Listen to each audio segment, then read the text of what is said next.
may not be as straightforward as they appear. In a recent interview with BBC, he suggested that some of Ukraine's backers could be advocating for a vote not merely as a democratic exercise, but potentially as a mechanism to remove him from office. Zelensky's 5-year presidential mandate formally concluded in May 2024. Since then, Moscow has characterized him as illegitimate, arguing that any agreements signed under his continued leadership could lack legal standing. The Ukrainian government, however, has maintained that martial law, imposed amid the ongoing conflict, legally postpones national elections. In the interview, Zelensky acknowledged that elections are not impossible in principle. Yet, he laid out a series of formidable obstacles that, in his view, complicate the process. Millions of Ukrainian citizens remain displaced abroad. Large portions of territory remain outside Kiev's control. Electoral laws would require revision to accommodate wartime realities.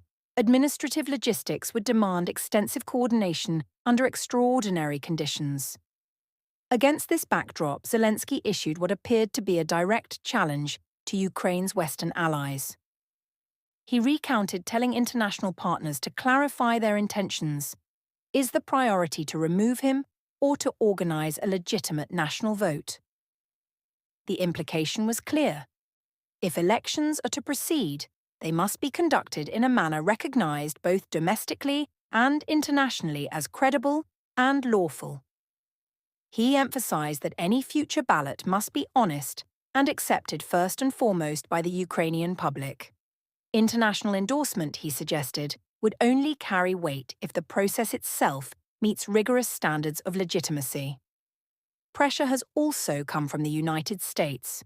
President Donald Trump has publicly urged Kiev to hold elections, at one point using particularly sharp language in reference to Zelensky's continued tenure.